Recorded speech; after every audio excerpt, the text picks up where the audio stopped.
হুসাইন রাদিয়াল্লাহু তাআলা আনহুর মাথা বিভিন্ন দেশে 6টি দেশে 6 জায়গায় আছে বলা হয়, কিন্তু আসলে যে কোন জায়গায় আছে আল্লাহু আলাম। এমনকি বাইজিদ বোস্তামির মাজার বাংলাদেশে 2 জায়গায়, এক সিলেটে আর এক চট্টগ্রামে, 2 জায়গায় দাবি করে বাইজিদ বোস্তামির মাজার। আসলে কোন জায়গায়? আসলে উনি বাংলাদেশে জীবনে আসে নাই। কথা কি বুঝতে পেরেছেন? উনি আসলে জিন্দেগিতে বাংলাদেশে আসে নাই, কিন্তু হুসাইন রাদিয়াল্লাহু তাআলা আনহুর মাথা নাকি সিলেটেও আছে। জীবনে বাংলাদেশে আসছে কিনা আল্লাহু আলাম, আল্লাহ ভালো জানে, কিন্তু আমরা কোনো বর্ণনা থেকে পাই না। কিন্তু তার মাজার সিলেটেও আছে। এরপরেও বিশেষ করে যদি আপনি শিয়াদের ওয়েবসাইট ঘাটাঘাটি করেন, আমি আজকে সকালে দেখলাম তার মাথার বর্ণনা 6টা জায়গায় নির্ভরযোগ্য সূত্রে পাওয়া যায়। তার একটা হলো মদিনার বাকি কবরস্থানে তার মা ফাতিমা রাদিয়াল্লাহু তাআলা আনহার কবরের পাশে নাকি আছে। যদিও এই ব্যাপারটা সব থেকে বেশি অথেন্টিক, এটা আমি অনলাইন থেকে জানতে পেরেছি, এটা হলো সব থেকে বেশি অথেন্টিক, যে বাকি কবরস্থান যেটা বলা হয় সেখানে নাকি আছে। কিন্তু তারপরেও সন্দেহান, তারপরেও সঠিক তথ্য কেউ দিতে পারে না। 1 নম্বর প্রচার করা হয় যে মদিনার বাকি কবরস্থানে ফাতিমা রাদিয়াল্লাহু তাআলা আনহার কবরের পাশে নাকি তার কবর আছে, তার মাথা আছে বলা হয়।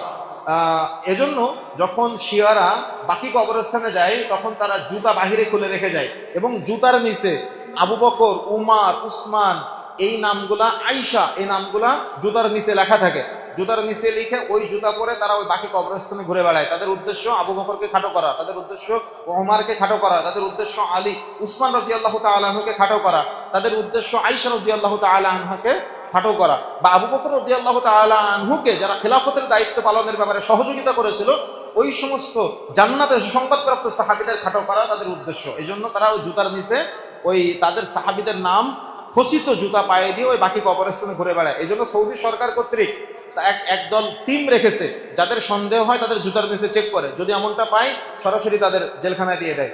এই জন্য হুসাইন রাদিয়াল্লাহু তাআলা আনহুর কবরের প্রথম বর্ণনা আমি যেটা পেয়েছি সেটা হলো মদিনার বাকি কবরস্থানে। দ্বিতীয়ত, দামেস্কে হুসাইনের মাথা মসজিদুর রাস বলা হয়, এই মসজিদুর রাস সংলগ্ন কবরস্থানে, সেখানে গোরস্থানে, সেখানে হুসাইন রাদিয়াল্লাহু তাআলা আনহুর মাথা আছে মর্মে একটা বর্ণনা পাওয়া যায়, কিন্তু এটা ভিত্তিহীন। তৃতীয়ত, মিশরের কায়রোতে, মিশরের রাজধানী কায়রোতে, সেখানে হুসাইন রাদিয়াল্লাহু তাআলা আনহুর মাথা আছে বলে বর্ণনা করা হয়, এবং ওই জায়গাটা হুসাইন মুকুট নামে পরিচালিত। আপনারা গুগলে সার্চ দিয়ে দেখবেন হুসাইন মুকুট নামে মিশরের ওই জায়গাটার নাম চলে আসবে, এবং ওই এলাকার মানুষ হুসাইন রাদিয়াল্লাহু তাআলা আনহুর কবর আছে বলে নিজেদেরকে গর্বিত মনে করে।